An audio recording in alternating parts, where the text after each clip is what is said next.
ಪಾಕಕರ್ತೃಗಳೊಳು ಚತುರ್ದಶ ಲೋಕಮಾತೆ ಮಹಾಲಕುಮೇ.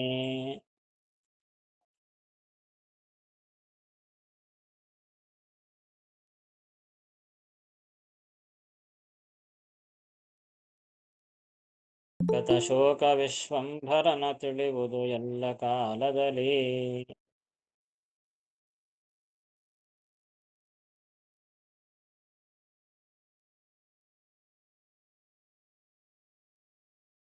ಚೌಕ ಶುದ್ಧ ಸುಮಂಡಲದಿ ಭೂಸೂಕರಹ್ವಯ ಉಪರಿ ಚೈಲಪ.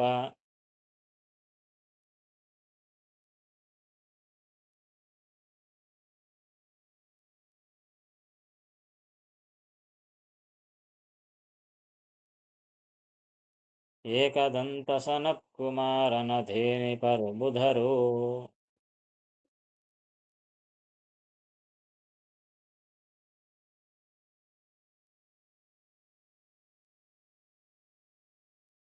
ಹಿಂದಿನ ಪದ್ಯದಲ್ಲಿ ಒಲೆಗಳಲ್ಲಿ ಗೋಮಯಗಳಲ್ಲಿ ಇರುವ ಅಭಿಮಾನಿ ದೇವತೆಗಳ ಬಗ್ಗೆ ತಿಳಿಸಿದರು.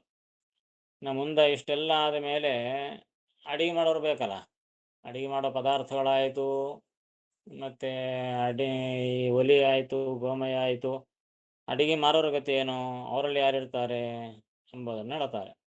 ಪಾಕಕರ್ತೃಗಳೊಳು ಚತುರ್ದಶ ಲೋಕಮಾತೆ ಮಹಾಲಕ್ಷ್ಮಿ. ಅಂದರೆ ಅಡಿಗೆ ಮಾಡೋದು ಅಂತಂದ್ರೆ ಏನೋ ಕೇವಲ ನಮ್ಮ ಮನೆ ಜನ ಹೊಟ್ಟೆ ತುಂಬೋದು ಅಂತ ಮಾತ್ರ ಅಲ್ಲ. ಅಲ್ಲಿ ಅನುಸಂಧಾನ ಏನಿರಬೇಕು, ಭಗವಂತನಿಗಾಗಿ ಅಡಿಗೆ ಮಾಡ್ತಾ ಇದ್ದೀವಿ ಅಂತ ಚಿಂತನೆ ಇರಬೇಕು ಅಡಿಗೆ ಮಾಡ್ತಕ್ಕಂಥವರಿಗೆ. ಹೀಗಾಗಿ ಬರೀ ಅಡಿಗೆ ಅಂದ ತಕ್ಷಣ ಯಾರೋ ಒಬ್ಬರಿಬ್ಬರು ಮನೆ ಜನ ಹೀಗಲ್ಲ. ಅಡಿಗೆ ಅಂದರೆ ಭಗವಂತನ ಏನೇ ಕೆಲಸ ಮಾಡಲಿ ಭಗವಂತನ ಸಲುವಾಗಿ. ಅದಕ್ಕೆ ಅಡಿಗೆ ಮಾಡುವುದು ಅಷ್ಟೇ ಭಗವಂತನ ಸಲುವಾಗಿ ಅಡಿಗೆ. ಅದನ್ನು ನಾವು ತಿಂತೀವಿ ಅಷ್ಟೇ. ಹೀಗಾಗಿ ಮತ್ತೆ ಭಗವಂತನಿಗಾಗಿ ಅಡಿಗೆ ಮಾಡಬೇಕು ಅಂತಾದರೆ ಯಾರು ಮಾಡಬೇಕು? ಭಗವಂತ ತಿನ್ನುವಂತೆ ಮಾಡಬೇಕಲ್ಲ. ನಾವೆಲ್ಲ ಮಾಡಿದ್ರೆ ತಿಂತಾನೇನು ಭಗವಂತ? ಹೀಗಾಗಿ ಹೆಂಡತಿ ಮಾಡಿದ್ರೆ ತಿನ್ಬೋದಾಕ, ಸ್ವಯಂಪಾಕ ಮಹಾನುಭಾವ. ಹೀಗಾಗಿ ಆ ಲಕ್ಷ್ಮೀದೇವಿ ಮಾಡಬೇಕು. ಲಕ್ಷ್ಮೀದೇವಿ ಮಾಡಿದ್ರೇ ಆತನಿಗೆ ಊಟಕ್ಕೆ ಯೋಗ್ಯ. ಯಾರ್ಯಾರೋ ಮಾಡಿದ್ರೆ ಏನೇನೋ ಹಾಕಿಬಿಡ್ತಾರೆ. ಅದಕ್ಕಾಗಿ ಸರಿಯಾಗಿ ಭಗವಂತನಿಗೆ ರುಚಿಯಾಗುವಂತೆ ಅದಕ್ಕೆ ಏನು ಬೇಕು, ಏನು ಸೇರ್ತದ ನೋಡಿ ಹಾಕೊಳ್ಳೋ ಮತ್ತು ಹೆಂಡ್ತಿ ಅಲ್ಲ. ಅದಕ್ಕಾಗಿ ಅಡಿಗೆ ಮಾಡೋರಲ್ಲಿ ಸಾಕ್ಷಾತ್ ಲಕ್ಷ್ಮೀದೇವಿಯೇ ಬಂದು ಮಾಡ್ತಾಳಂತೆ. ನಿಮಗೆಲ್ಲ ಆಗೋದಿಲ್ಲ, ನಾನೇ ಅಡಿಗೆ ಮಾಡ್ತೀನಿ. ಪಾಕಕರ್ತೃಗಳೊಳು ಚತುರ್ದಶ ಲೋಕಮಾತೆ ಮಹಾಲಕ್ಷ್ಮಿ.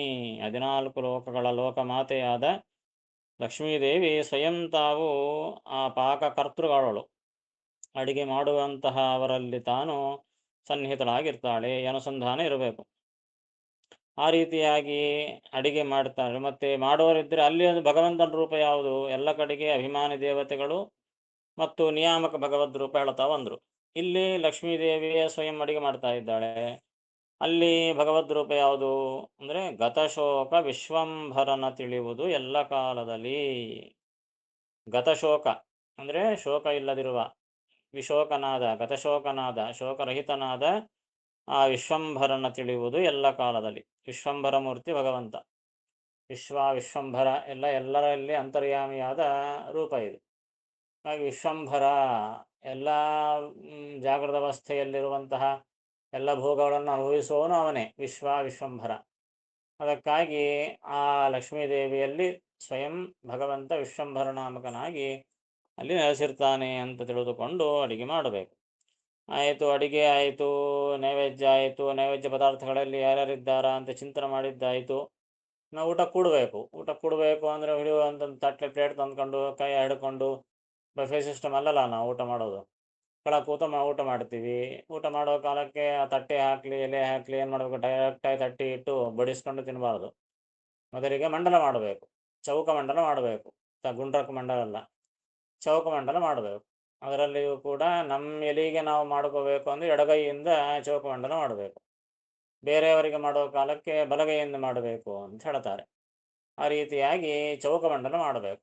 ಮಂಡಲ ಮಾಡದೆ ಅದು ಪೂಜೆ ಆಗಲಿ, ಯಜ್ಞವಾಗಲಿ, ಊಟವಾಗಲಿ, ಯಾವುದೇ ಆಗಲಿ ಮಂಡಲ ಮಾಡದೆ ಮಾಡಿದರೆ ಅಲ್ಲಿ ಬ್ರಹ್ಮರಾಕ್ಷಸರಿಗೆ ನಿವಾಸ ಸ್ಥಾನವಾಗ್ತದೆ ಅಂತ ಹೇಳ್ತಾರೆ. ಅದಕ್ಕಾಗಿ ಮಂಡಲವಿಲ್ಲದ ಅದು ಊಟ ಆಗಬಹುದು. ಊಟವನ್ನು ಒಂದು ಯಜ್ಞ ಅಂತ ಹೇಳಿದರು. ಅದಕ್ಕಾಗಿ ಅಲ್ಲಿ ಮಂಡಲ ಮಾಡಬೇಕು, ಯಜ್ಞದಲ್ಲಿ ಮಾಡಬೇಕು. ಮತ್ತು ಭೋಜನದಲ್ಲಿ ಮಾಡಬೇಕು. ಇಲ್ಲೆಲ್ಲ ಮಂಡಲ ಇಲ್ಲದಂತೆ ದೇವರ ಪೂಜೆ ಮಾಡಲಿಕ್ಕಿಲ್ಲ. ಹೀಗಾಗಿ ಮಂಡಲವನ್ನು ಮಾಡಬೇಕು. ಯಾವ ಮಂಡಲ? ಚೌಕ ಶುದ್ಧ ಸುಮಂಡಲದಿ, ಶುದ್ಧವಾದಂತಹ ಚೌಕ ಮಂಡಲವನ್ನು ಮಾಡಬೇಕು. ಮಂಡಲ ಮಾಡಿದ ತಕ್ಷಣ ಅಲ್ಲಿ ಯಾರಿರ್ತಾರೆ ಅಂದರೆ ಭೂಸೂಕರಾಹ್ವಯ.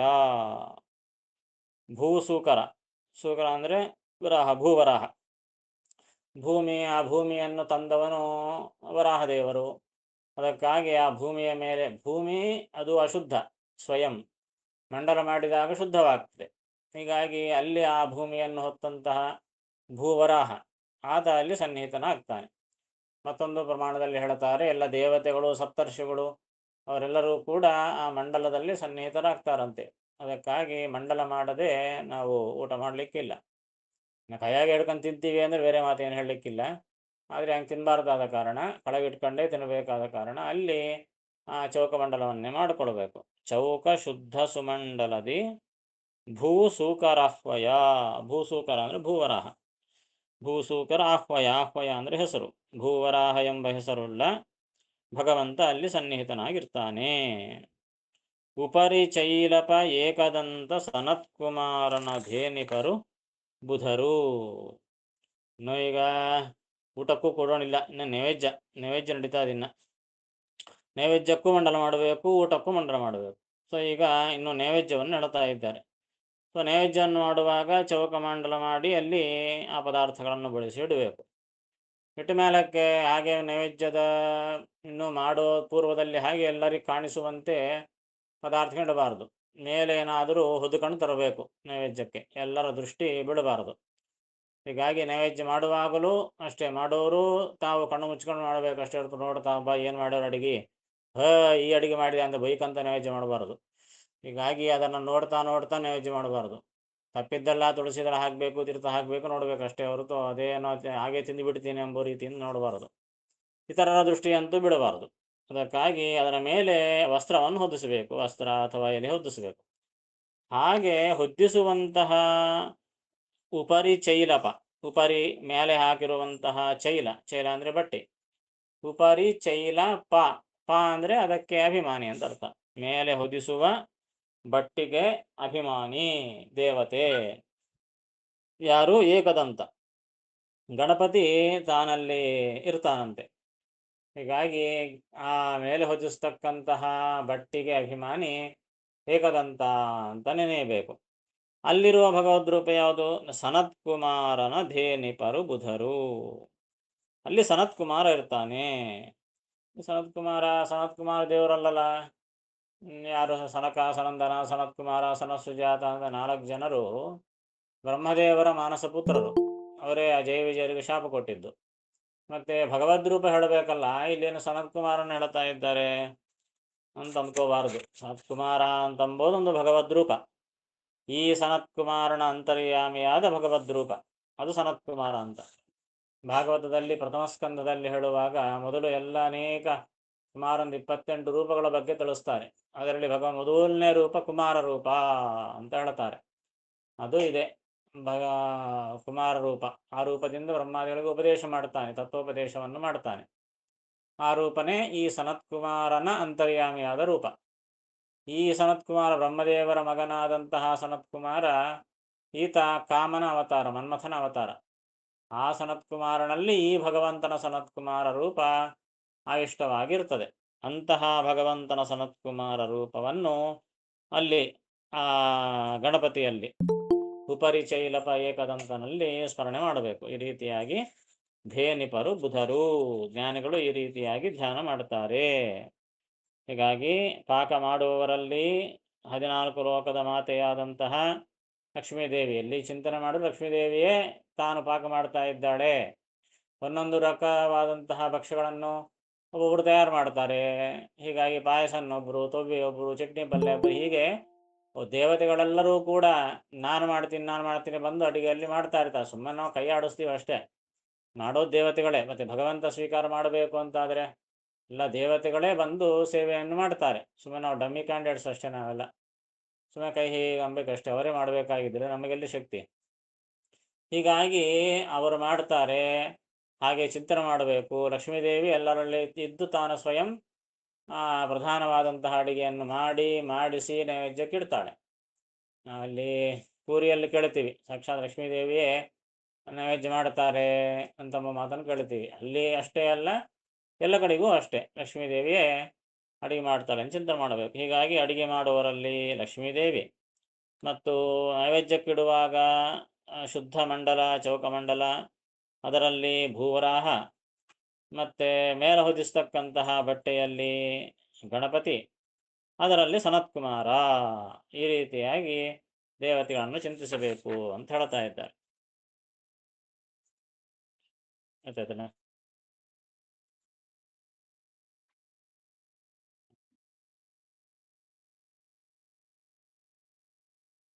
ಅದೇ ಅಂತರ್ಯಾಮಿ ರೂಪ. ಸನತ್ಕುಮಾರನಲ್ಲಿ ಆವಿಷ್ಟ ರೂಪ, ವಿಶೇಷವಾದ ಸನತ್ಕುಮಾರನಲ್ಲಿ ಆವಿಷ್ಟವಾದ ರೂಪಕ್ಕೆ ಸನತ್ಕುಮಾರ ರೂಪ ಅಂತ ಆವೇಶ ರೂಪ ಅದು.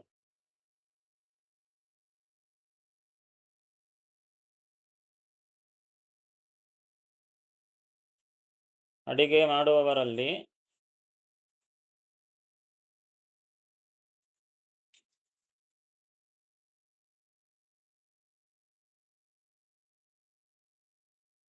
ಹದಿನಾಲ್ಕು ಲೋಕಗಳ ತಾಯಿಯಾದ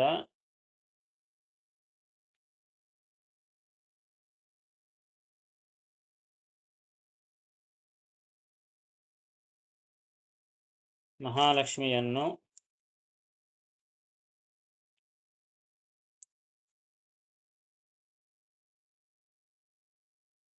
ಮತ್ತು ಶೋಕರಹಿತನಾದ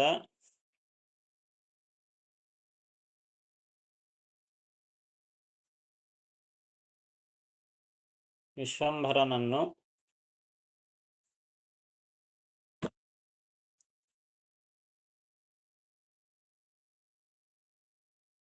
ಎಲ್ಲ ಕಾಲದಲ್ಲಿ ಚಿಂತಿಸಬೇಕು.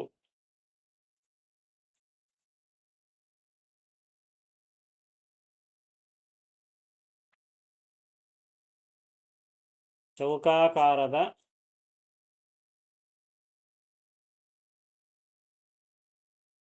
ಶುದ್ಧ ಮಂಡಲದಲ್ಲಿ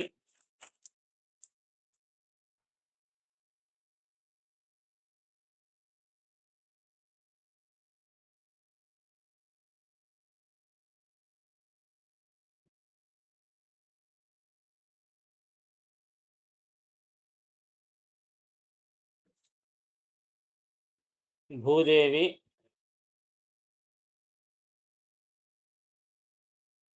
ಅಭಿಮಾನಿ ದೇವತೆ.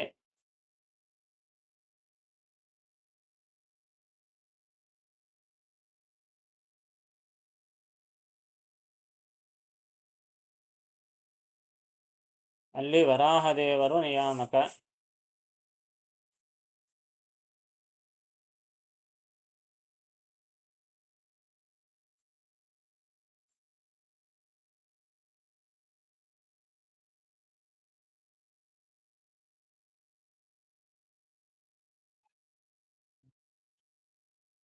ನೈವೇದ್ಯ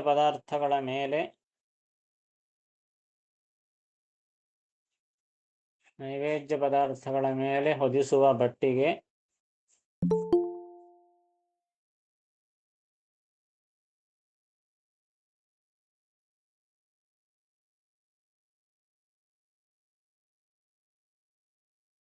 ಗಣಪತಿ ಅಭಿಮಾನಿ ದೇವತೆ.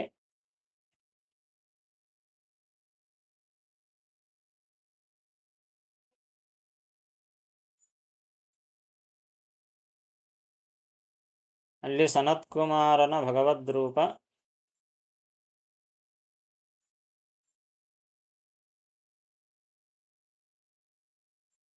ಅಲ್ಲಿ ಸನತ್ಕುಮಾರನ ಭಗವದ್ರೂಪವನ್ನು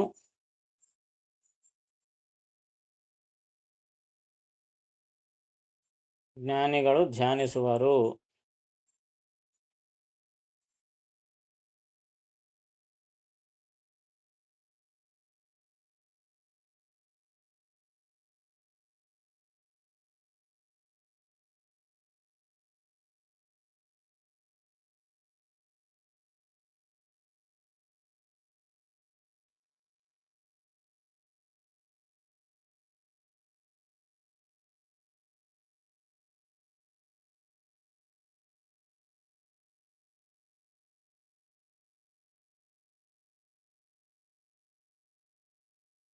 ಪಾಕಕರ್ತೃಗಳು ಚತುರ್ದಶ ಲೋಕಮಾತೆ ಮಹಾಲಕುಮಿ.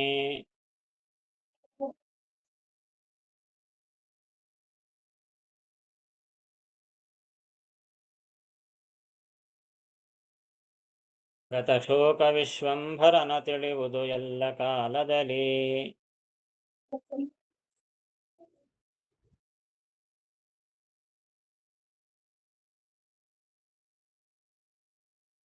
ಚೌಕ ಶುದ್ಧ ಸುಮಂಡಲದಿ ಭೂಸೂಕರ ಪಯ ಉಪರಿ ಚೈಲತ.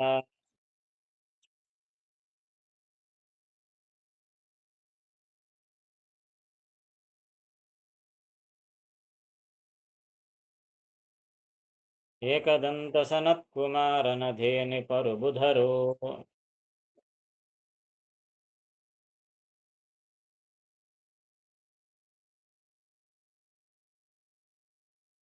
ಶ್ರೀನಿವಾಸನ ಭೋಗ್ಯ ವಸ್ತುವ ಕಾಣಗೊಡದಂತದಲ್ಲಿ.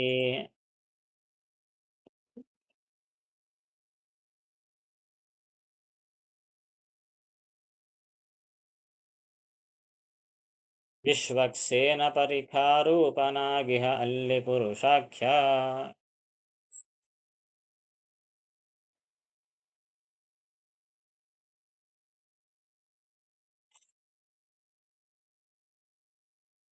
ತಾನೆ ಪೂಜಕ ಪೂಜ್ಯ ನೆನೆಸಿ ನಿಜಾನುಗರ ಸಂತೈಪ ಗುರು.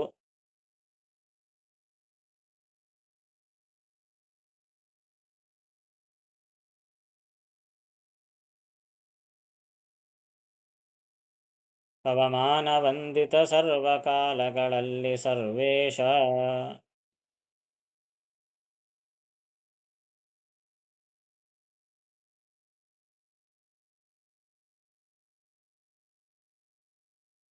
ಇನ್ನು ನೈವೇದ್ಯಕ್ಕೆ ತಂದಿಟ್ಟ ಮೇಲೆ ಅದು ಯಾರು ನೋಡಬಾರ್ದು ಅಂಥೇಳಿ ಅಡ್ಡ ಹಿಡಬೇಕು, ಪದರ ಅಡ್ಡ ಹಿಡಬೇಕು.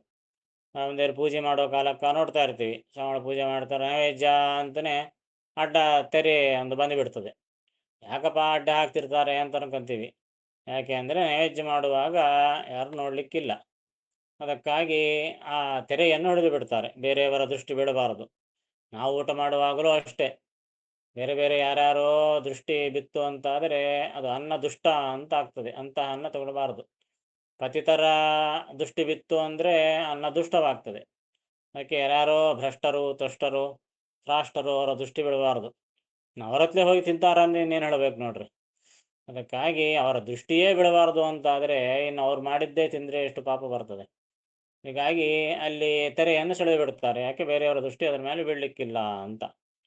ಶ್ರೀನಿವಾಸನ ಭೋಗ್ಯ ವಸ್ತುವ ಕಾಣಗೊಡದಂದದಲ್ಲಿ, ಆ ಶ್ರೀನಿವಾಸನಿಗೆ ಭೋಗ್ಯವಾದಂತಹ ವಸ್ತುವು, ಭೋಗ್ಯ ಅಂದರೆ ಆ ಭೋಗ ಮಾಡಲಿಕ್ಕೆ ಯೋಗ್ಯವಾದ ವಸ್ತುವುಗಳನ್ನು ಕಾಣಗೊಡದಂದದಲ್ಲಿ, ಬೇರೆಯವರಿಗೆ ಕಾಣಿಸದಂತೆ ವಿಶ್ವಕ್ಸೇನ ಪರಿಖಾರೂಪನಾಗಿಹ. ಪರಿಖಾರೂಪ ಅಂದರೆ ಅಲ್ಲಿ ಅಡ್ಡ ಇರತಕ್ಕಂತಹ ತೆರೆ ಬಟ್ಟಿ, ಅದರಲ್ಲಿ ಆ ವಿಶ್ವಕ್ಸೇನ ದೇವಸೇನದ ನಾಯಕ, ಸೇನಾ ನಾಯಕ ವಿಶ್ವಕ್ಸೇನ. ಆ ವಿಶ್ವಕ್ಸೇನ ವಾಯುದೇವರ ಮಗ. ಆತ ಆ ಪರಿಖಾರೂಪವಾಗಿ ತಾನು ನಿಂತಿರ್ತಾನೆ, ಅಂದರೆ ಅಲ್ಲಿ ಅಭಿಮಾನಿ ದೇವತೆಯಾಗಿರ್ತಾನೆ. ಅಲ್ಲಿ ಪುರುಷಾಖ್ಯ, ಅಲ್ಲಿ ಪುರುಷನಾಮಕನಾದಂತಹ ಭಗವಂತ ತಾನು ನಿಯಾಮಕನಾಗಿದ್ದಾನೆ. ಈ ರೀತಿಯಾಗಿ ಆ ಪೂಜೆ ಮಾಡುವಾಗಲೂ ಅಷ್ಟೇ ಭಗವಂತನನ್ನು ಪೂಜಿಸುವಂತಹ ಒಂದು ಶಕ್ತಿ ಯಾರಿಗಿರ್ತದೆ? ಸರ್ವತ್ರ ಪರಿಪೂರ್ಣನಾದ, ಸರ್ವಗುಣಪೂರ್ಣನಾದ, ಸರ್ವವ್ಯಾಪ್ತನಾದ ಭಗವಂತನನ್ನು ಯಾರಿಗೆ ಪೂಜೆ ಮಾಡ್ಲಿಕ್ಕೆ ಸಾಧ್ಯ? ಯಾರೂ ಪೂಜೆ ಮಾಡ್ಲಿಕ್ಕೆ ಸಾಧ್ಯನೇ ಇಲ್ಲ. ಲಕ್ಷ್ಮೀದೇವಿಗೆ ಪೂರ್ಣ ಮಾಡ್ಲಿಕ್ಕೆ ಸಾಧ್ಯ ಇಲ್ಲ, ಬೇರೆಯವರಿಗೆ ಗತಿ. ಹಂಗಾದ್ರೆ ಮತ್ತೆ ಏನಪ್ಪ ಪೂಜೆ ಹೆಂಗೆ ಮಾಡ್ಕೋಬೇಕು ಅಂದರೆ, ಯಾಕೆ ಭಗವಂತ ಅಂದ, ನೀವು ಅಲ್ಲೇ ಅಲ್ಲ ಪೂಜೆ ಮಾಡೋರು, ನಾನೇ ಒಳಗೆ ನಿಂತು ಪೂಜೆ ಮಾಡ್ತೀನಿ, ನನ್ನನ್ನು ನಾನೇ ಪೂಜೆ ಮಾಡಿಕೊಡುತ್ತೀನಿ ಅಂತಂದ. ಅದಕ್ಕೆ ಪೂಜೆ ಮಾಡುವಾಗಲೂ ಇದೇ ರೀತಿಯಾದಂಥ ಅಭಿಪ್ರಾಯ. ಪೂಜೆ ಮಾಡೋ ಕಾಲಕ್ಕೆ ಪ್ರಾರಂಭದಲ್ಲಿ ಮಂತ್ರವನ್ನು ಹೇಳಿ ಪೂಜೆ ಮಾಡ್ತಾರೆ. ಸ್ವಾಮಿ ನೀನೇ ನನ್ನಲ್ಲಿ ನಿಂತು ನಿನ್ನ ಪೂಜೆಯನ್ನು ಮಾಡಿಸಿಕೋ ಅಂತ ಪ್ರಾರ್ಥಿಸಿ ಪೂಜೆಯನ್ನು ಮಾಡಬೇಕು. ಯಾಕೆ? ಆ ಭಗವಂತನನ್ನು ಪೂಜೆ ಮಾಡುವ ಶಕ್ತಿ ನಮಗಿಲ್ಲ, ಅದಕ್ಕಾಗಿ ಪ್ರಾರ್ಥನೆ ಮಾಡಿ ಪೂಜೆ ಮಾಡಬೇಕು. ಅದಕ್ಕೆ ಏನಂತಾರೆ? ತಾನೇ ಪೂಜಕ ಪೂಜ್ಯ ನೆನೆಸಿ. ಭಗವಂತ ತಾನೇ ಪೂಜಕ, ತಾನೇ ಪೂಜ್ಯ. ಪೂಜಕ ಅಂದರೆ ಪೂಜಾ ಮಾಡುವವರು, ಪೂಜ್ಯ, ಪೂಜಾ ಸ್ವೀಕಾರ ಮಾಡೋನು, ಎರಡೂ ತಾನೇ. ಪ್ರತಿಮೆಯಲ್ಲಿದ್ದುಕೊಂಡು ಪೂಜೆಯನ್ನು ಸ್ವೀಕಾರ ಮಾಡುವವನು ಅವನೇ, ನಮ್ಮಲ್ಲಿ ನಿಂತು ಪೂಜಾ ಮಾಡುವವನು ಅವನೇ. ಕೇವಲ ಸುಮ್ಮನೆ ಅದಕ್ಕೆ ನಾವೊಂದು ನಿಮಿತ್ತ ಮಾತ್ರವಾಗಿರ್ತೀವಿ ಅಷ್ಟೇ. ಆ ಒಂದು ಅನುಸಂಧಾನ ಬಂದರೂ ದೊಡ್ಡ ಪುಣ್ಯ ನಮ್ಮ ಪಾಲಿಗೆ ಸಿಗುತ್ತದೆ. ಅದಕ್ಕಾಗಿ ಈ ಒಂದು ಅನುಸಂಧಾನ ಅಂತೂ ತಪ್ಪದೇ ಇರಲೇಬೇಕು. ತಾನೇ ಪೂಜ್ಯ ಪೂಜಕ, ಪೂಜಕ ಪೂಜ್ಯ ಎನಿಸಿ ನಿಜಾನುಗರ ಸಂತೈಪ. ನಿಜಾನುಗರ, ತನ್ನನ್ನು ಅನುಸರಿಸುವಂತಹ ತನ್ನ ಭಕ್ತರನ್ನು ಅನುಸರಿಸುವ ತನ್ನ ಭಕ್ತರನ್ನು ನಿಜ ಅನುಗರ. ಅನುಗರು ಅಂದರೆ ಸೇವಕರು. ನಿಜಾನುಗರು ತನ್ನ ಸೇವಕರು, ತನ್ನ ಭಕ್ತರನ್ನು ಸಂತೈಪ, ಅವರಿಗೆ ತಾನು ಸಂತೋಷವನ್ನು ಕೊಡ್ತಾನೆ. ಎಲ್ಲಿದ್ಕೊಂಡು ಕೊಡ್ತಾನೆ? ಗುರುಪವಮಾನ ವಂದಿತ. ಇದು ಬಿಟ್ಟಿದ್ದಲ್ಲ ಮತ್ತ ಎಲ್ಲ ಕಾಲದಲ್ಲಿ ಆ ಭಾರತೀಯ ರಮಣ ಮುಖ್ಯ ಪ್ರಾಣಾಂತರ್ಗತ ಎಂಬಂತಹ ಅನುಸಂಧಾನ ಇರಲೇಬೇಕು. ಇಲ್ಲಿದ್ರೆ ಮತ್ತು ಆ ಪೂಜೆ ವ್ಯರ್ಥ ಆಗ್ತದೆ. ಹೀಗಾಗಿ ಗುರುಪವಮಾನ ವಂದಿತನಾದ, ಗುರುಗಳಾದ ಪವಮಾನ ಆ ವಾಯುದೇವರ ಅಂತರ್ಯಾಮಿಯಾಗಿ ಅವನಿಂದ ವಂದಿತನಾದ ಭಗವಂತ ಸರ್ವಕಾಲಗಳಲ್ಲಿ ಸರ್ವೇಶನಾಗಿ ಸರ್ವಕಾಲಗಳಲ್ಲಿ ಆ ಗುರುಪವಮಾನಾಂತರ್ಗತನಾಗಿ ಅವನಿಂದ ವಂದಿತನಾದ ಆ ಭಗವಂತ ತನ್ನ ಭಕ್ತರನ್ನು ತಾನು ರಕ್ಷಣೆ ಮಾಡ್ತಾನೆ. ನಾವು ಮಾಡಿದ್ದಂತೇನಿಲ್ಲ, ನಮಗೇನು ಕೈಲಾಗದೆ ಹೋದರೂ ಕೂಡ ನಮ್ಮಲ್ಲಿ ಆತನೇ ನಿಂತು ಪೂಜೆಯನ್ನು ಮಾಡಿ ತನ್ನ ಪೂಜೆಯನ್ನು ತಾನೇ ಮಾಡಿಕೊಂಡು ಆ ಫಲವನ್ನು ಮಾತ್ರ ನಮಗೆ ಕೊಡ್ತಾನೆ. ಅದು ಭಗವಂತನ ಕಾರುಣ್ಯ ಗುಣ. ನೀವೇನು ಮಾಡ್ತೀರ, ನನ್ನ ಪೂಜೆ ನಡಿ ಅಂತ ಅಂದ್ಬಿಟ್ರೆ ನಾವೇನು ಮಾಡ್ತಾ ಇದ್ವಿ? ಹೀಗಾಗಿ ನಮ್ಮಲ್ಲಿ ನಿಂತು ತಾನೇ ಪೂಜಾ ಮಾಡಿಸಿಕೊಂಡು ಹಬ್ಬ ಪೂಜಾ ಮಾಡಿದೆ ಎಂಬ ತೃಪ್ತಿಯನ್ನು ಕೊಟ್ಟು ಆ ಭಾವನೆ ಇದ್ದವರಿಗೆ ಪುಣ್ಯವನ್ನು ಕೊಟ್ಟು ಉದ್ಧಾರ ಮಾಡ್ತಾನೆ. ಇಷ್ಟೂ ಮಾಡಬೇಕಾಯ್ತು ಭಗವಂತನೇ. ಹೀಗಾಗಿ ತಾನೇ ಪೂಜಕ ಪೂಜ್ಯ ನೆನೆಸಿ ಅವರಿಂದ ಪೂಜೆಯನ್ನು ಸ್ವೀಕಾರ ಮಾಡಿ ತಾನು ಸಂತಸಗೊಂಡು ಭಕ್ತರಿಗೆ ಸಂತೋಷವನ್ನು ಕೊಡ್ತಾನೆ. ಇದು ಭಗವಂತನ ಕಾರುಣ್ಯ ಗುಣ. ಆ ಗುರುಪವಮಾನ ವಂದಿತನಾದಂತಹ ಭಗವಂತ ಸರ್ವೇಶನಾಗಿ ಈ ರೀತಿಯಾಗಿ ಸರ್ವಕಾಲಗಳಲ್ಲಿ ಮಾಡ್ತಾನೆ.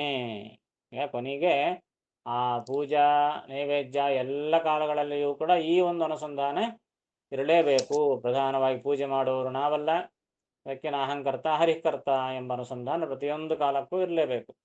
ಭಗವಂತ ಪೂಜೆಯನ್ನು ತಾನೇ ಮಾಡಿಸಿಕೊಂಡ, ನಮ್ಮಲ್ಲಿ ನಿಂತು ಅದಕ್ಕೆ ನಮ್ಮನ್ನು ನಿಮಿತ್ತರನ್ನಾಗಿ ಮಾಡಿಕೊಂಡ ಎಂಬ ಭಾವನೆಯಿಂದ ಪೂಜೆಯನ್ನು ಮಾಡಿ, ಆ ಪದಾರ್ಥಗಳಲ್ಲಿ ಇರುವವನು ಭಗವಂತನೇ, ಅಲ್ಲಿ ನಿಯಾಮಕ ರೂಪಗಳು ಭಗವದ್ ರೂಪಗಳೇ, ಆ ಪದಾರ್ಥಗಳು ಭಗವದ್ ಅಧೀನವೇ. ಇಷ್ಟೆಲ್ಲ ಅನುಸಂಧಾನದಿಂದ ಮಾಡಿದಾಗ ಮಾತ್ರ ಆ ಪೂಜೆ ಸಾರ್ಥಕ ಆಗ್ತದೆ. ಇಲ್ಲ ನಾನು ಮಾಡಿದೆ, ಇಷ್ಟು ಖರ್ಚು ಮಾಡಿದೆ, ಇಷ್ಟೆಲ್ಲ ತಂದೆ, ನಾನು ಕಷ್ಟ ಬಿಟ್ಟೆ ಅಂತ ಇದೆ ಹೀಗೆ ಅನ್ಕೊಂತ ಕೂತ್ರೆ ಬರೋ ಪುಣ್ಯ ಕೂಡ ಹೋಗ್ತದಷ್ಟೆ. ಹೀಗಾಗಿ ಎಲ್ಲ ಭಗವಂತನದ್ದೇ ಎಂಬ ಒಂದು ಭಾವನೆಯಿಂದ ಮಾಡಿದಾಗ ಆ ಅಲ್ಪ ಸ್ವಲ್ಪ ಪೂಜೆಯನ್ನು ಕೂಡ ಭಗವಂತ ಸ್ವೀಕಾರ ಮಾಡ್ತಾನೆ ಎಂಬ ಮಾತನ್ನು ಇಲ್ಲಿ ಕೊನೆಗೆ ಹೇಳ್ತಾ ಇದ್ದಾರೆ. ಗೊತ್ತಾಯ್ತಲ್ಲ? ಶ್ರೀನಿವಾಸನ ಭೋಗ್ಯ ವಸ್ತುಗಳನ್ನು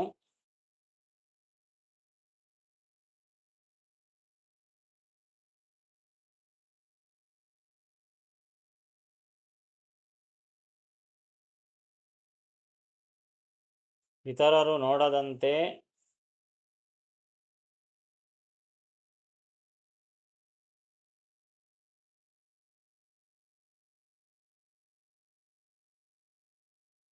ಅಡ್ಡ ಹಾಕುವ ತೆರೆಯಲ್ಲಿ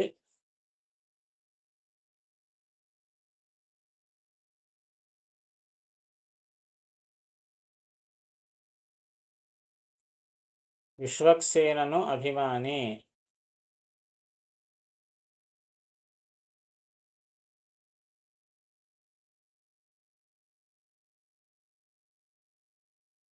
ಅಲ್ಲಿ ಪುರುಷನಾಮಕ ಶ್ರೀಹರಿ ನಿಯಾಮಕ.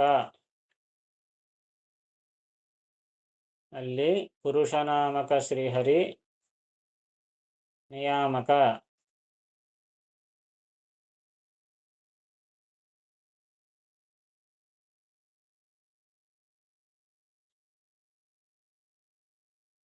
ಈ ರೀತಿಯಾಗಿ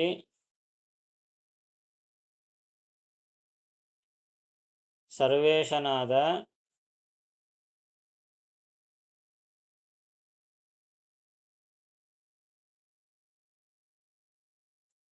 ಗುರು ಪವಮಾನನಿಂದ ವಂದಿತನಾದ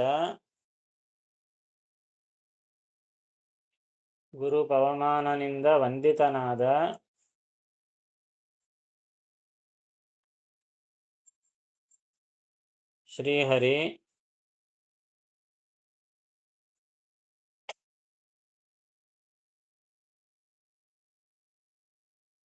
ತಾನೇ ಪೂಜಕ ಮತ್ತು ಪೂಜ್ಯನೆನಿಸಿ ತಾನೇ ಪೂಜಕ ಮತ್ತು ಪೂಜ್ಯನೆನಿಸಿ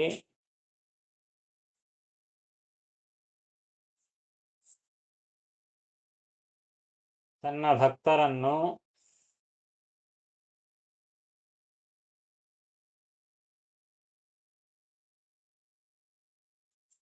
ಎಲ್ಲ ಕಾಲಗಳಲ್ಲಿ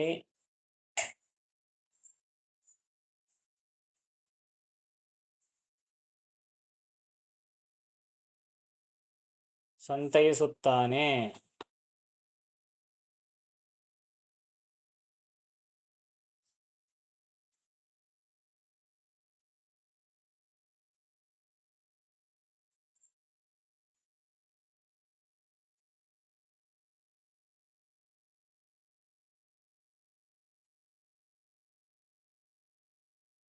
ಶ್ರೀನಿವಾಸನ ಭೋಗ್ಯ ವಸ್ತುವ ಕಾಣಗೊಡದಂದದಲ್ಲಿ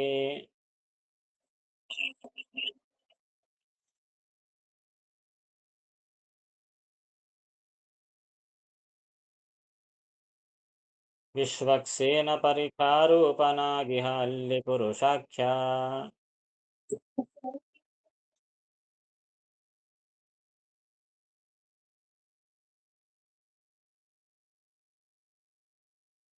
ತಾನೆ ಪೂಜಕ ಪೂಜ್ಯನೆನಿಸಿ ನಿಜಾನುಗರ ಸಂತೈಪ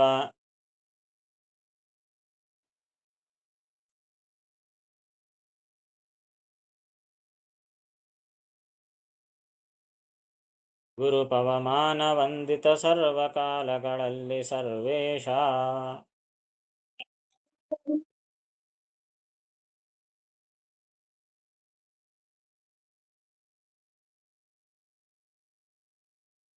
ನೂತನ ಸಮೀಚೀನ ಸುರಸೋಪೇತ ಹೃದಯ ಪದಾರ್ಥಗಳೊಳು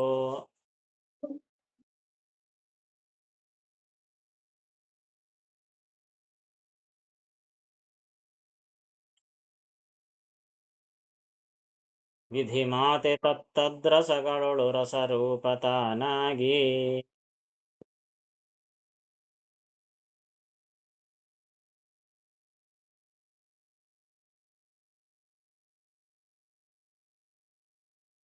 ಪ್ರೀತಿ ಬಡಿಸುದ ನಿತ್ಯದಿ ಜಗನ್ನಾಥ ವಿಠಲನ ಕೂಡಿ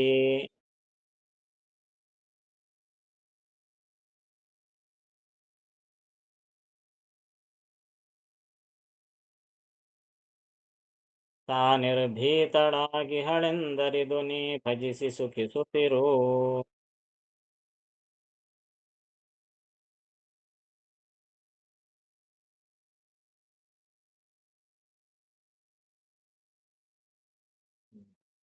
ಕೊನೆಗೆ ಈ ಸಂಧಿಯನ್ನು ಮಂಗಳ ಮಾಡ್ತಾ ದಾಸ ಹೇಳ್ತಾರೆ, ಕೊನೆಗೆ ಆ ನೈವೇದ್ಯವನ್ನು ಮಾಡತಕ್ಕಂತಹ ಆ ಸಂದರ್ಭಗಳಲ್ಲಿ ಭಗವಂತನಿಗೆ ಸಮರ್ಪಣೆ ಮಾಡುವ ಸಂದರ್ಭದಲ್ಲಿ ಯಾವ ರೀತಿಯಾಗಿ ಪ್ರಧಾನವಾದ ಅನುಸಂಧಾನ ಇರಬೇಕು ಎಂಬ ಮಾತನ್ನು ಕೊನೆಗೆ ಹೇಳಿ ಸಮರ್ಪಣೆಯನ್ನು ಮಾಡ್ತಾರೆ.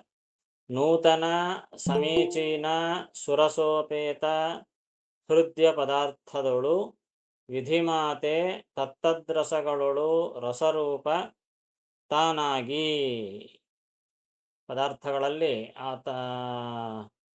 ಪದಾರ್ಥಗಳಲ್ಲೆಲ್ಲ ಸಾಕ್ಷಾತ್ತಾಗಿ ಲಕ್ಷ್ಮೀದೇವಿಯೇ ತಾನಿರ್ತಾಳೆ. ಎಂತಹ ಪದಾರ್ಥಗಳಲ್ಲಿ ಅದಕ್ಕೆ ಪದಾರ್ಥಗಳನ್ನಿಡೋ ಕಾಲಕ್ಕೇನೆ ಹೇಗಿರಬೇಕು ಅಂತ ಇಲ್ಲಿ ಸೂಚನೆಯನ್ನು ಕೊಟ್ಟು ಬಿಡ್ತಾ ಇದ್ದಾರೆ. ನೂತನ ಸಮೀಚೀನ ಸುರಸೋಪೇತ ಹೃದಯ ಪದಾರ್ಥದಳು ಎಂಥ ಪದಾರ್ಥಗಳನ್ನು ಭಗವಂತನಿಗೆ ಇಡಬೇಕು ಎಂಬುದನ್ನು ಕೂಡ ಇಲ್ಲಿ ಸೂಚನೆ ಮಾಡ್ತಾ ಇದ್ದಾರೆ. ಕಂಡ ಪದಾರ್ಥಗಳನ್ನೆಲ್ಲ ನಾವು ಇಡ್ಲಿಕ್ಕಿಲ್ಲ. ಹೀಗಾಗಿ ಭಗವಂತನಿಗೇನು ಆತನಿಗೇನು ವಿಧಿ ನಿಷೇಧ ಇಲ್ಲ ಅಂಥೇಳಿ ಎಲ್ಲ ಪದಾರ್ಥ ಇಡ್ಲಿಕ್ಕಿಲ್ಲ. ಅದಕ್ಕೆ ನೂತನ ಅಂತಂದ್ರು. ಮೊದಲಿಗೆ ನೂತನ ಅಂದರೆ ಹೊಸದು ಅಂತ ಅರ್ಥ, ಹೊಸ ಪದಾರ್ಥ. ದಿನ ಹೊಸ ಪದಾರ್ಥ ಏನು ಅಂದರೆ ಮತ್ತೆ ಅಷ್ಟೇ ಅಲ್ಲ, ನಿನ್ನೆ ಮಾಡಿದ್ದಂತೂ ನೈವೇದ್ಯ ಮಾಡೋದಿಲ್ಲ, ನಿನ್ನೆ ಮಾಡಿದ ಪದಾರ್ಥ ಏನು ಇವತ್ತು ನೈವೇದ್ಯ ಮಾಡೋದಿಲ್ಲ. ನಿನ್ನೆ ಮಾಡಿದ್ದು ದುರತೋಪಾಸ್ತ, ಅಡಿಗೆ ಮಾಡಿದ ಮೇಲೆ ಒಂದು 3 ತಾಸು ಆಯಿತು ಅಂದರೆ ನೈವೇದ್ಯ ಬರೋದಿಲ್ಲ. ತಿನ್ನಲಿಕ್ಕೆ ಬರೋದಿಲ್ಲ. ಹೀಗಾಗಿ ಯಾತಯಾಮ ಅಂತ ಕರೀತಾರೆ ಆ ಪದಾರ್ಥಗಳನ್ನು. ಭಗವದ್ಗೀತೆಯಲ್ಲಿ ಭಗವಂತ ಹೇಳ್ತಾನೆ, ಯಾತಯಾಮಂ ಗತರಸಂ, ಇವೆಲ್ಲ ತಾಮಸರ ಪದಾರ್ಥಗಳು ಅಂತ ಹೇಳ್ತಾನೆ. ಅಡಿಗೆ ಮಾಡಿ 3 ತಾಸಾಯಿತು ಅಂತಂದರೆ ಅದು ತಿನ್ನಲಿಕ್ಕೆ ಯೋಗ್ಯವಲ್ಲ ಅಂತ. ಅದಕ್ಕೆ ಬಹಳ ಜನ ಹಿರಿಯರೆಲ್ಲರೂ ನಿಮಿತ್ತ ಇಟ್ಕೊಂಡಿರ್ತಾರೆ, ಒಂದು ನಿಯಮವನ್ನು ಇಟ್ಕೊಂಡಿರ್ತಾರೆ. ಬೆಳಗ್ಗಿಂದ ಊಟ ಮಾಡೋದಿಲ್ಲ, ಏನ್ರಿ ಶೈರ್ ಹೊಡಿತಾರೆ ಅಂತ ಅನ್ಬಾರ್ದು, ಇದು ಶಾಸ್ತ್ರ ಹೇಳಿದ್ದನ ಮಾತು. ಹೀಗಾಗಿ ಅಂದರೆ ಏನು, ನೈವೇದ್ಯ ಮಾಡಬೇಕು ಅಂತಂದರೆ 3 ತಾಸು ಆಯಿತು ಅಂದರೆ ಕೆಲಸಕ್ಕೆ ಬರೋದ. ಯಾತಯಾಮ ಅಂತ ಕರೀತಾರೆ. ಯಾಮ ಅಂದರೆ 3 ತಾಸು. ಯಾತಯಾಮ ಅಂತಂದರೆ 3 ತಾಸು ಕಳೆದದ್ದು ಅಂತ ಅರ್ಥ. ಅಂಥದ್ದನ್ನು ತಿನ್ನಲಿಕ್ಕಿಲ್ಲ. ಹಾಗಾದರೆ ಹೋಗಿ ಮತ್ತು ದೊಡ್ಡ ದೊಡ್ಡ ಪದಾರ್ಥಗಳನ್ನ ಸಮಾರಾಧನೆ ಇರುತ್ತೆ, ಯಾವಾಗ ಬೆಳಿಗ್ಗೆ ಮಾಡಿಡ್ತಾರೆ, ಯಾವಾಗ 1 ಗಂಟೆಗೆ ಊಟಕ್ಕೆ ಹಾಕ್ತಾರೆ. ಹಾಗೆ 3 ತಾಸು ಆಯ್ತಲ್ಲಿ ನಾವು ಊಟ ಮಾಡಬಾರ್ದು ಅಂತ ಹೀಗೆಲ್ಲ ಅನ್ಬಾರ್ದು. ಮತ್ತು ದೊಡ್ಡ ದೊಡ್ಡ ಸಮಾರಂಭಗಳು, ದೇವತಾ ಉತ್ಸವಗಳು, ಅಲ್ಲಿ ಈ ನಿಷೇಧ ವಿಧಿ ನಿಷೇಧಗಳಲ್ಲ, ಅಲ್ಲಿ ಸಂಬಂಧ ಇಲ್ಲ. ಸಾಧಾರಣವಾಗಿ ಮನೆಗಳಲ್ಲಿ ಮಾಡುವಾಗ ಈ ರೀತಿಯಾಗಿ ಮಾಡಬೇಕು, ಯಾತಯಾಮವಾಗಿ ನಡಿಬಾರದು.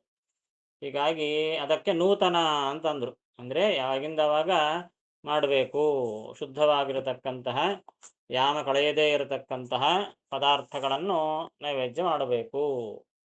ಮತ್ತು ಆ ಪದಾರ್ಥ ಹೇಗಿರಬೇಕು, ಸಮೀಚೀನ. ಸಮೀಚೀನ ಅಂದರೆ ಒಳ್ಳೆಯದು. ಒಳ್ಳೆಯದಂದ್ರೆ ಏನಂತ ಅರ್ಥ? ಒಳ್ಳೆಯದು ಅಂದರೆ ನಿಷಿದ್ಧವಲ್ಲದೆ ಇದ್ದದ್ದು ಅಂತ ಅರ್ಥ. ಭಗವಂತನಿಗೆ ಏನ್ರಿ ಇಡ್ರಿ ಇಡ್ರಿ ಎಲ್ಲ ನೈವೇದ್ಯ ಅಂತ ಹೇಳಿ ಎಲ್ಲ ಬೆಳ್ಳುಳ್ಳಿ, ಉಳ್ಳಾಗಡ್ಡಿ, ಬದನೆಕಾಯಿ ಎಲ್ಲ ನೈವೇದ್ಯ ಮಾಡಬಾರ್ದು. ದೇವರಿಗೆಲ್ಲ ಏನ್ರಿ ದೇವರಿಗೆ ನೈವೇದ್ಯ ಇಲ್ಲ ಇಡ್ಲಿಕ್ಕೆ ಏನಂತ ನಾವು ತಿನ್ನಬಾರ್ದು ಅಷ್ಟೇ, ದೇವರಿಗೆ ಏನು ಅಂತ ಅಂತಿರ್ತಾರೆ ಕೆಲವರು ಮಹಾನುಭಾವರು. ಹಾಗೆಲ್ಲ ಮಾಡಲಿಕ್ಕಿಲ್ಲ. ನಿಷಿದ್ಧವಾದದ್ದನ್ನು ನೈವೇದ್ಯ ಮಾಡಬಾರ್ದು. ನೈವೇದ್ಯ ಮಾಡೋದಿಲ್ಲದ ಕಾರಣ ನಾವು ತಿನ್ನಲಿಕ್ಕಿಲ್ಲ. ಹಂಗ ಶಾಸ್ತ್ರದಲ್ಲಿ ಯಾವ ಪದಾರ್ಥವನ್ನು ನಿಷಿದ್ಧ ಅಂತ ಹೇಳಿದ್ದಾರೆ ಆ ಪದಾರ್ಥಗಳನ್ನು ನೈವೇದ್ಯ ಮಾಡಲಿಕ್ಕಿಲ್ಲ. ನೈವೇದ್ಯ ಮಾಡದೆ ಹೋದರೆ ನಾವು ತಿನ್ನಲಿಕ್ಕಿಲ್ಲ. ಹೀಗಾಗಿ ನಿಷಿದ್ಧವಲ್ಲದ ಪದಾರ್ಥಗಳನ್ನು ಮಾತ್ರ ನೈವೇದ್ಯಕ್ಕೆ ಇಡಬೇಕು. ಹೀಗಾಗಿ ಶಾಸ್ತ್ರದಲ್ಲಿ ಯಾವುದು ನಿಷಿದ್ಧ, ಯಾವುದು ವಿಹಿತ ಅಂತ ತಿಳ್ಕೊಂಡಿರ್ಬೇಕು ಮೊದಲಿಗೆ. ಚಾತುರ್ಮಾಸ ವ್ರತ ಬಂತು, ಮತ್ತು ಆಗ ಕೆಲವು ನಿಷಿದ್ಧವಿರ್ತವೆ. ಮೊದಲನೇ ತಿಂಗಳಲ್ಲಿ ಶಾಖ ವ್ರತ, ಶಾಖ ನಿಷಿದ್ಧ, ಆಮೇಲಕ್ಕೆ ಮೊಸರು ನಿಷಿದ್ಧ, ಆಮೇಲಕ್ಕೆ ಹಾಲು ನಿಷಿದ್ಧ, ಆಮೇಲಕ್ಕೆ ದ್ವಿದಳ ನಿಷಿದ್ಧ. ಆಯಾ ಕಾಲದಲ್ಲಿ ಅದು ನೈವೇದ್ಯ ಮಾಡಲಿಕ್ಕಿಲ್ಲ. ಅದಕ್ಕೆ ನಾವೆಲ್ಲೇನು ಮಾಡಿಬಿಡ್ತೀವಿ, ದೇವ್ರಿಗೊಂದು ವ್ರತ ಅಷ್ಟೇ, ನಾವೆಲ್ಲ ಅನವ್ರತ. ಹಾಗೆಲ್ಲ ಮಾಡಕೂಡದು. ಮತ್ತು ಕೈಲಾದಿಲ್ಲ, ಅದು ಬೇರೆ ಮಾತು, ಅಂದರೆ ವಿಚಾರ ಅಂಕು ತಿಳ್ಕೊಂಡಿರ್ಬೇಕು. ಹೀಗಾಗಿ ಆವಾಗ ಮತ್ತೆ ನಾವು ತಿಂತೀವಲ್ಲ ಅಂಥೇಳಿ ಭಗವಂತನ ನೈವೇದ್ಯ ಮಾಡಲಿಕ್ಕಿಲ್ಲ. ನಾವು ವ್ರತ ಮಾಡೋದಿಲ್ಲರಿ ಅಂತ ಹೇಳಿಬಿಟ್ಟೇಳಿ ದೇವ್ರಿಗೆ ಕೂಡ ಅದೇ ನೈವೇದ್ಯ ಇಡಲಿಕ್ಕಿಲ್ಲ. ಕನಿಷ್ಠ ಪಕ್ಷ ನೈವೇದ್ಯಕ್ಕಾದರೂ ಶುದ್ಧವಾದದ್ದೇ ಇಡಬೇಕು. ಅದಕ್ಕೆ ಸಮೀಚೀನ ಅಂತ ಹೇಳಿದರು. ಅಂದರೆ ನಿಷಿದ್ಧವಲ್ಲದ ಪದಾರ್ಥವನ್ನು ಮಾತ್ರ ನೈವೇದ್ಯವನ್ನು ಇಡಬೇಕು. ಇದು 2ನೇ ಮಾತು. ಇನ್ನೊಂದು ಸುರಸೋಪೇತ. ಸುರಸ ಅಂದರೆ ಒಳ್ಳೆ ರಸದಿಂದ ಕೂಡಿದ ಪದಾರ್ಥ ಅಂತ ಅರ್ಥ. ಎಲ್ಲ ಒಣ ಒಡಿಸಿದ್ದು ಅದೆಲ್ಲ ನೈವೇದ್ಯ ಮಾಡಬಾರ್ದು ಅಂತ.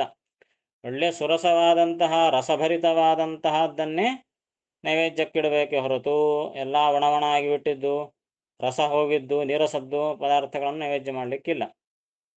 ಹೀಗಾಗಿ ಸುರಸೋಪೇತ, ಒಳ್ಳೆ ಸುರಸವಾದಂತಹ ರಸಭರಿತವಾದಂತಹ ಪದಾರ್ಥಗಳನ್ನೇ ಭಗವಂತನು ನೈವೇದ್ಯ ಇಡಬೇಕು. ನಾವೇ ಒಳ್ಳೆ ಸುರಸ ತಿಂತೀವೋ ಇಲ್ಲಿ ಒಣಗೋಗಿ ತಿಂತೀವಿ ನಾವು ತಿನ್ನೋದಿಲ್ಲ ಅಂದರೆ ನೈವೇದ್ಯಕ್ಕೆ ಹೆಂಗೆ ಇಡ್ತೀವಿ? ನೈವೇದ್ಯಕ್ಕಿನ್ನ ಒಳ್ಳೆ ಪದಾರ್ಥನೇ ಇಡಬೇಕು. ಹೀಗಾಗಿ ಒಳ್ಳೆ ರಸೋಪೇತವಾದಂತಹ ಪದಾರ್ಥಗಳು. ಹೃದಯ, ಹೃದಯವಾದದ್ದು. ಹೃದಯ ಅಂದರೆ ಮನೋಹರ, ಮನಸ್ಸಿಗೆ ಹಿತಕರವಾಗಿರಬೇಕು. ಆ ರೀತಿಯಾಗಿ ಗೀತೆಯಲ್ಲಿ ಭಗವಂತ ಹೇಳಿದಂತೆ ಕಟ್ವಾಮ್ಲ ಲವಣಾತ್ಯುಷ್ಟ ತೀಕ್ಷ್ಣ ರೂಕ್ಷ ವಿದಾಹಿನಃ ಅಂತ ಹೇಳ್ತಾನೆ. ಅತೀ ಹುಳಿ, ಅತೀ ಖಾರ, ಅತೀ ಉಪ್ಪು ಇವೆಲ್ಲ ಕೂಡ ರಾಜಸರಿಗೆ ಇಷ್ಟವಾದ ಆಹಾರ ಅಂತ ಹೇಳ್ತಾನೆ.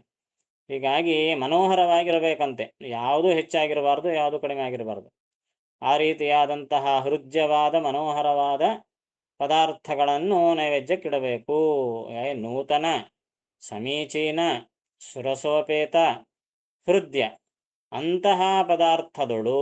ಆ ರೀತಿಯಾಗಿ ಮಾಡಿದಂತಹ ಪದಾರ್ಥಗಳಲ್ಲಿ ವಿಧಿಮಾತೆ, ವಿಧಿ ಅಂದರೆ ಬ್ರಹ್ಮದೇವರು, ವಿಧಿಮಾತೆ ಆ ಬ್ರಹ್ಮದೇವರ ಮಾತೆಯಾದಂತಹ ಸಾಕ್ಷಾತ್ ಲಕ್ಷ್ಮೀದೇವಿ ತತ್ತದ್ ರಸಗಳಳು ರಸರೂಪತಾನಾಗಿ. ಲಕ್ಷ್ಮೀದೇವಿಯ ಸೇವಾ ಭಾಗ್ಯ ನೋಡ್ರಿ. ಹೀಗಾಗಿ ಏನು ಧನ್ಯಳೋ ಲಕ್ಷ್ಮಿ, ಎಂಥ ಮಾನ್ಯಳೋ ಅಂತ ಹೇಳಿ ಲಕ್ಷ್ಮೀದೇವಿ ತಾನೇ ಸ್ವಯಂ ಆ ಪದಾರ್ಥಗಳಲ್ಲಿ ರಸರೂಪಳಾಗಿ ತಾನೇ ಇರ್ತಾಳೆ. ಆ ರಸವನ್ನು ಭಗವಂತ ಸ್ವೀಕಾರ ಮಾಡ್ತಾನೆ. ಭಗವಂತನೋ ಒಂದು ರಸರೂಪದಿಂದ ಭಗವಂತ ಒಳಗಿರ್ತಾನೆ. ಆ ರೂಪವನ್ನು ತಾನೇ ಸ್ವಯಂ ಅನುಭವಿಸ್ತಾನೆ. ಲಕ್ಷ್ಮೀದೇವಿಗೆ ಯೋಗ್ಯವಾದಂತಹ ರಸಗಳನ್ನು ಭಗವಂತ ತಾನು ವಾಸಿ ನೋಡ್ತಾನೆ. ಬ್ರಹ್ಮಾದಿ ದೇವತೆಗಳಿಗೆ ಯೋಗ್ಯವಾದಂತಹ ರಸಗಳನ್ನು ಸುಮ್ಮನೆ ಕಣ್ಣಿನಿಂದ ನೋಡಿಬಿಡ್ತಾನಷ್ಟೆ. ಹೀಗಾಗಿ ಭಗವಂತ 3 ರೀತಿಯಾಗಿ ನೈವೇದ್ಯವನ್ನು ಸ್ವೀಕಾರ ಮಾಡತಕ್ಕಂತಹ ಪದ್ಧತಿ. ಒಳಗಿರುವಂತಹ ಸ್ವಯಂ ತಾನೇ ಒಂದು ರೂಪದಿಂದ ಪದಾರ್ಥಗಳಲ್ಲಿರ್ತಾನೆ, ಆ ರೂಪವನ್ನು ತಾನೇ ಅನುಭವಿಸ್ತಾನೆ. ಲಕ್ಷ್ಮೀದೇವಿ ತಾನೇ ಸ್ವಯಂ ರಸರೂಪಳಾಗಿರ್ತಾಳೆ, ಅದನ್ನು ಅನುಭವಿಸ್ತಾನೆ. ಹೀಗಾಗಿ ಲಕ್ಷ್ಮೀದೇವಿ ತಾನೇ ರಸರೂಪಳಾಗಿ ಒಳಗೆ ನೆಲೆಸಿರ್ತಾಳೆ. ಭಗವಂತನನ್ನು ಸ್ವೀಕಾರ ಮಾಡಲಿ ಅಂತ. ಏನು ವಿಚಿತ್ರವಾದಂತಹ ಸೇವೆ! ಈ ಛತ್ರ ಚಾಮರ ವ್ಯಜನ ಪರ್ಯಂಕ ಪಾತ್ರ ರೂಪದಲ್ಲಿ ನಿಂತು ಅಂತ ಹೇಳಿದ್ರು ಅದಕ್ಕೆ. ಹೀಗಾಗಿ ಏನು ಸೇವೆ ಮಾಡಬೇಕಾದ್ರೆ ತಾನೇ ಅದಾಗಿಬಿಡ್ತಾಳಂತೆ. ಚಾಮರ ತೊಗೊಂಡು ಬೀಸಬೇಕು, ಚಾಮರಕ್ಕೆ ಆ ಪುಣ್ಯ ಹಾಕ್ಕೊಳ್ಳಿ, ನಾನೇ ಚಾಮರ ಹಾಕ್ತೀನಿ ಎಂದು ಬಿಟ್ಲು. ಛತ್ರ ಹಿಡ್ಕೊಂಡು ಸೇವೆ ಮಾಡೋದಲ್ಲ, ತಾನೇ ಛತ್ರ ಆಗಿಬಿಟ್ಲು. ಹೀಗಾಗಿ ಛತ್ರ ಚಾಮರ ವ್ಯಜನ ಪರ್ಯಂಕ ಪಾತ್ರ ರೂಪದಲ್ಲಿ ಬಟ್ಲು ಸೌಟು ಎಲ್ಲ ತಾನೇ, ಎಲ್ಲ ಲಕ್ಷ್ಮೀ ರೂಪನೇ. ವೈಕುಂಠವೇ ಲಕ್ಷ್ಮೀ ರೂಪ. ಹೀಗಾಗಿ ವೈಕುಂಠ ಗೋಡಿ ಕುಂಬಿ ಸ್ತಂಭ ಎಲ್ಲ ಲಕ್ಷ್ಮೀದೇವಿ ತಾನೇ ಆಗ್ಬಿಟ್ಲಂತೆ. ಹೀಗಾಗಿ ವೈಕುಂಠ ಅಂತಂದರೆ ಅದು ಕೇವಲ ಚಿನ್ಮಾತ್ರವಾದ ಲಕ್ಷ್ಮೀ ಸ್ವರೂಪವಾದ ಲೋಕಗಳವು. ಅದಕ್ಕೆ ಆ ಲೋಕಗಳಿಗೆ ನಾಶವಿಲ್ಲ, ನಿತ್ಯ ಲೋಕಗಳವೆಲ್ಲ. ಯಾವುದು ವೈಕುಂಠ ಅನಂತಾಸನ ಶ್ವೇತದ್ವೀಪ. ಯಾಕೆ? ಲಕ್ಷ್ಮೀದೇವಿಯೇ ಆ ಲೋಕದ ರೂಪದಲ್ಲಿ ತಾನು ನಿಂತು ಬಿಟ್ಲು.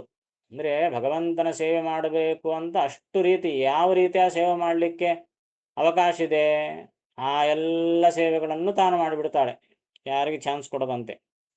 ಹಾಗೆ ಆ ನೈವೇದ್ಯ ಪದಾರ್ಥಗಳಲ್ಲಿಯೂ ಕೂಡ ಆಯಾ ರಸಗಳಲ್ಲಿ ರಸರೂಪ ತಾನಾಗಿ ಪ್ರೀತಿ ಬಡಿಸುತ್ತಾ ನಿತ್ಯದಿ ಪ್ರತಿನಿತ್ಯ, ಏನಪ್ಪ ಸಾಕು ಎಷ್ಟು ದಿವಸ ಮಾಡಬೇಕು ಅಂತ ಬೇಜಾರು ಪಟ್ಕೊಂಡಿಲ್ಲ ಮಾತಾಯಿ.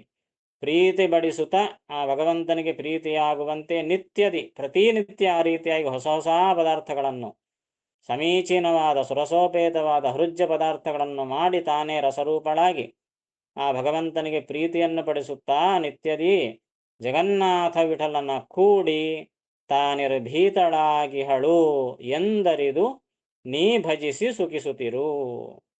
ಹೀಗೆ ನಾವು ಅನುಸಂಧಾನವನ್ನು ಮಾಡಬೇಕಂತೆ. ಲಕ್ಷ್ಮೀದೇವಿ ಆ ರೀತಿಯಾಗಿ ರಸರೂಪಳಾಗಿ ತಾನೇ ನಿಂತು ಭಗವಂತನನ್ನು ತೃಪ್ತಿಪಡಿಸ್ತಾಳೆ. ತಾನು ಆ ರೂಪಳಾಗಿರೋದಷ್ಟೇ ಅಲ್ಲ, ಭಗವಂತನ ಜೊತೆಗೆ ತಾನು ಕೂಡಿ ತಾನು ನಿರ್ಭೀತಳಾಗಿ ಆ ಭೋಗವನ್ನು ಮಾಡಿ ಭಗವಂತನ ಅನುಗ್ರಹವನ್ನು ಪಡೆದು ಆ ಪದಾರ್ಥವನ್ನು ಮತ್ತು ಲಕ್ಷ್ಮೀದೇವಿಗೂ ನೈವೇದ್ಯ ಮಾಡಬೇಕಲ್ಲ. ಹೀಗಾಗಿ ಭಗವಂತನ ಜೊತೆಗೆ ಕೂತು ತಾನೂ ಕೂಡ ಆ ಪದಾರ್ಥಗಳನ್ನು ಸ್ವೀಕಾರ ಮಾಡ್ತಾಳೆ. ಜಗನ್ನಾಥ ವಿಠಲನ ಕೂಡಿ ತಾ ನಿರ್ಭೀತಳಾಗಿಹಳು. ನಿರ್ಭೀತಳಾಗಿ, ಇನ್ನೇನು ನಿರ್ಭೀತೇ ಇಲ್ಲ, ಎಲ್ಲ ಶಾಸ್ತ್ರೀಯವಾಗಿ ಮಾಡಿದಾಗ ಭೀತಿ ಇರೋದಿಲ್ಲ. ಹೀಗಾಗಿ ಲಕ್ಷ್ಮೀದೇವಿ ನಿರ್ಭೀತಳು. ಆ ರೀತಿಯಾಗಿ ನಿರ್ಭೀತಳಾಗಿ ಇಹಳು ಎಂದರಿದು ಈ ರೀತಿಯಾಗಿ ಅನುಸಂಧಾನ ಮಾಡಿಕೊಂಡು ನೀ ಭಜಿಸಿ ಸುಖಿಸುತ್ತಿರು. ಆ ರೀತಿಯಾಗಿ ಭಗವಂತನನ್ನು ಭಜಿಸಿ ಈ ರೀತಿಯಾಗಿ ಅರ್ಚನೆ ಮಾಡಿ ಸೇವೆ ಮಾಡಿ ಪೂಜೆ ಮಾಡಿ ಸುಖಿಸುತ್ತಿರು, ಆನಂದ ಪಡುತ್ತಿರು. ಹೀಗಾಗಿ ಪೂಜೆಯಲ್ಲಿಯೂ ಕೂಡ, ಪೂಜೆ ಮಾಡುವಾಗಲೂ ಕೂಡ ಆನಂದದಿಂದ ಪೂಜೆ ಮಾಡಿದಾಗ ಆನಂದ ಸಿಗುತ್ತದೆ. ಈ ರೀತಿಯಾಗಿರತಕ್ಕಂಥ ಅನುಸಂಧಾನವನ್ನು ಮಾಡಬೇಕು ಅಂತ ದಾಸರಾರು ತಿಳಿಸ್ತಾ ಇದ್ದಾರೆ. ಗೊತ್ತಾಯ್ತಲ್ಲ?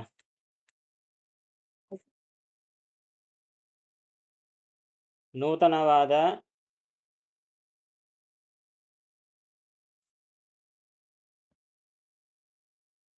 ನಿಷಿದ್ಧವಲ್ಲದ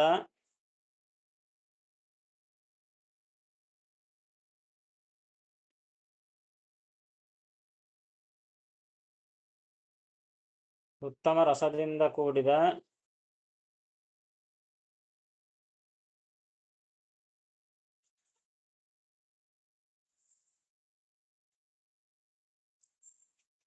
ಮನಸ್ಸಿಗೆ ಹಿತವಾದ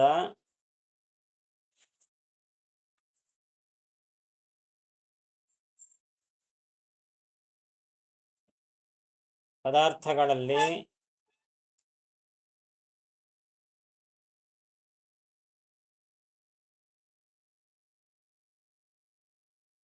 ಬ್ರಹ್ಮನ ತಾಯಿಯಾದ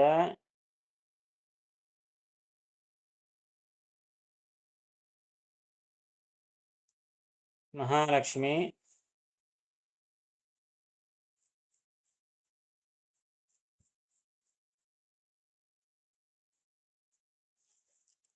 ಆಯಾ ರಸಗಳಲ್ಲಿ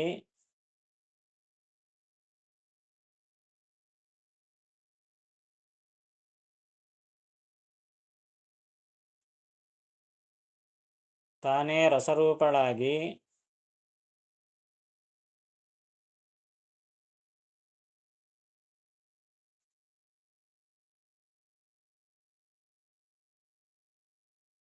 ಜಗನ್ನಾಥ ವಿಠಲನನ್ನು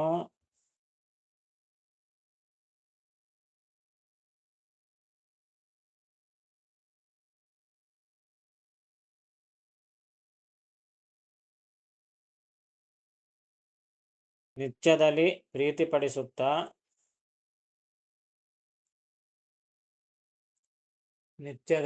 ಪ್ರೀತಿಪಡಿಸುತ್ತಾ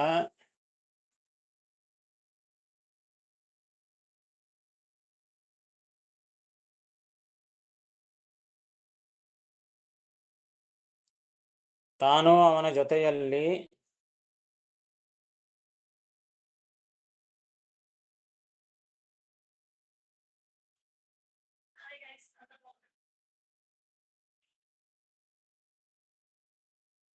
ನಿರ್ಭೀತಳಾಗಿ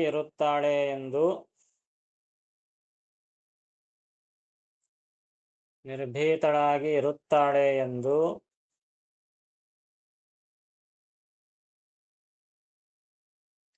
ತಿಳಿದುಕೊಂಡು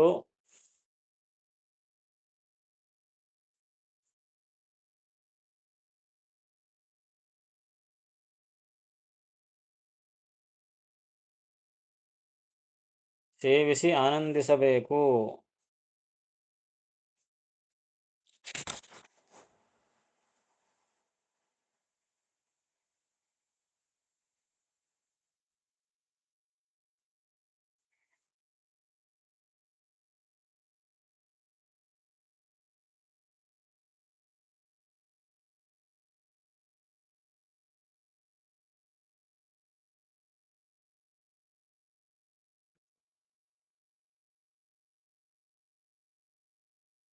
ಹೀಗಾಗಿ ಈ ಸಂಧಿಯನ್ನು ಹೇಳುತ್ತಾ ಅಡಿಗೆ ಮಾಡಿದರೆ ಆಯಾ ಪದಾರ್ಥಗಳ ಸ್ಮರಣೆ ಆಗ್ತದೆ, ಭಗವಂತನ ನೆನಪು ಆಗ್ತದೆ, ಆ ಭಗವಂತ ಅನುಗ್ರಹವೂ ಆಗ್ತದೆ. ಆ ರೀತಿಯಾಗಿ ಉತ್ತಮವಾದಂತಹ ಅನುಸಂಧಾನಕ್ಕೆ ಬರುವಂತೆ ಈ ಸಂಧಿಯನ್ನು ದಾಸವರ್ಯರು ನಮಗೆ ರಚನೆ ಮಾಡಿಕೊಟ್ಟಿದ್ದಾರೆ.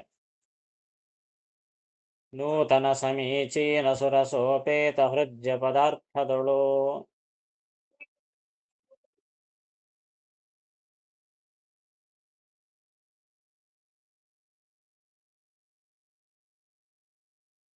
ವಿಧಿ ಮಾತೆ ತದ್ರಸಗಳೊಳು ರಸರೂಪತಾನಾಗಿ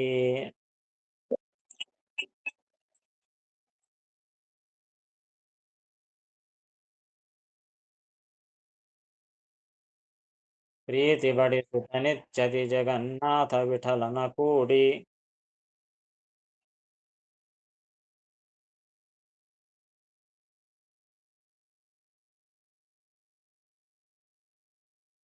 ತಾ ನಿರ್ಭೀತಳಾಗಿ ಹಳೆಂದರಿದು ನೀ ಭಜಿಸಿ ಸುಖಿಸುತ್ತಿರು.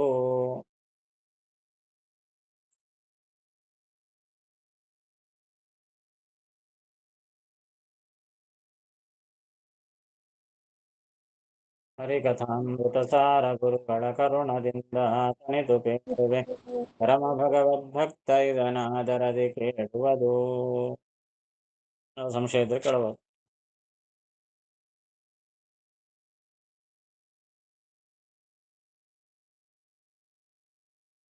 ಕಪಿಲ ಕಣ್ಣಿನಿಂದ ಬ್ರಹ್ಮಾದಿಗಳಿಗೆ ಯೋಗ್ಯವಾದ ರಸಗಳನ್ನು ಕಣ್ಣಿನಿಂದ ನೋಡ್ತಾನೆ. ಕಪಿಲ ಎಂಬ ಕಣ್ಣಿನಿಂದ ನೋಡ್ತಾನೆ.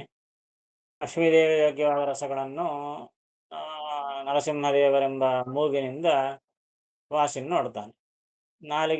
ನಾಲಿಗೆ ಮತ್ಸ್ಯರೂಪವಾದ ನಾಲಿಗೆಯಿಂದ ಸ್ವಾಖ್ಯರಸ ತನ್ನದೇ ಆದ ಸ್ವಾಖ್ಯರಸವನ್ನು ತಾನು ರುಚಿ ನೋಡಿ ಅನುಭವಿಸ್ತಾನೆ.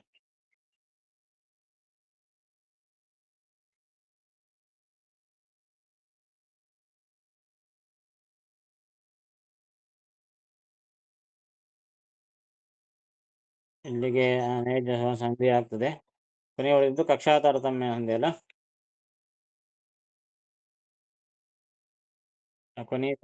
ಕೊನೆಯ ಸಂಧಿ ಇದು. ಕಕ್ಷಾ ತಾರತಮ್ಯ ಸಂಧಿ ಕೊನೆಯ ಸಂಧಿ. ಅದೇ ಆಗ್ತಾನೆ ಇನ್ನು ಫಲಸ್ಥಿತಿ ಸಂಧಿ ಒಂದು ಉಳಿದಿರ್ತದೆ ಅಷ್ಟೇ.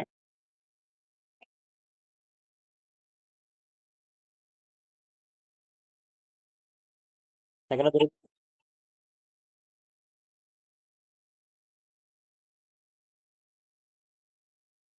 ಎರಡು ಹೇಳ್ಬೇಕಾ ಇನ್ನ? ಯಾವ್ದ್ಯಾವುದು?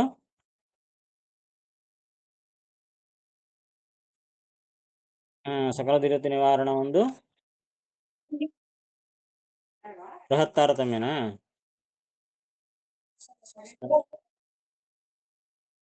ಆವೇಶಾವತಾರ.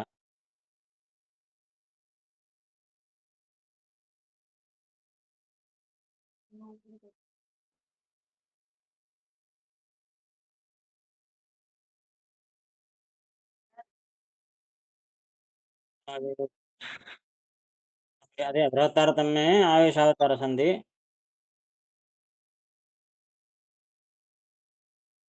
ಸಕಲ ದುರಿತ ನಿವಾರಣ ಸಂಧಿ ಒಂದು ಆಗುತ್ತಲ್ಲ.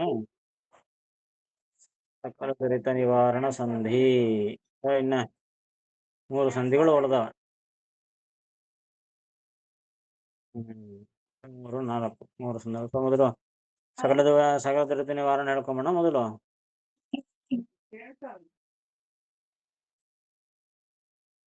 ಸಕಲ ದುರಿತ ನಿವಾರಣ ಸಂಧಿ ನಾಳೆ ಮಾಡೋಣ ಹಾಗಾದ್ರೆ. ಸರಿ. ಶ್ರೀಕೃಷ್ಣಾರ್ಪಣಮಸ್ತು. ನಮಃ. ನಮಸ್ಕಾರ. ಅದೇನು ಹೇಳಮ್ಮ.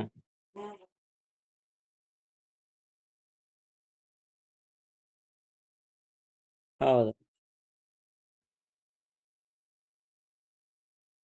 ನಿತ್ಯನೇ ಪ್ರಕೃತಿ ಜಡ ಪದಾರ್ಥಗಳಲ್ಲಿ ಜಡ ಪ್ರಕೃತಿ ಪ್ರಕೃತಿ ನಿತ್ಯ, ಕಾಲ ನಿತ್ಯ, ಇವೆಲ್ಲ ನಿತ್ಯನೇ.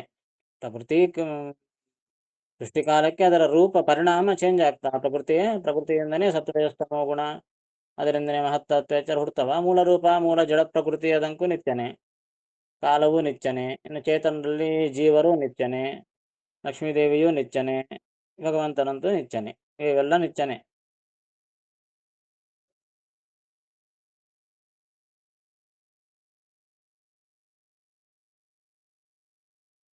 ಹರೇ ನಮಃ. ನಮಸ್ಕಾರ.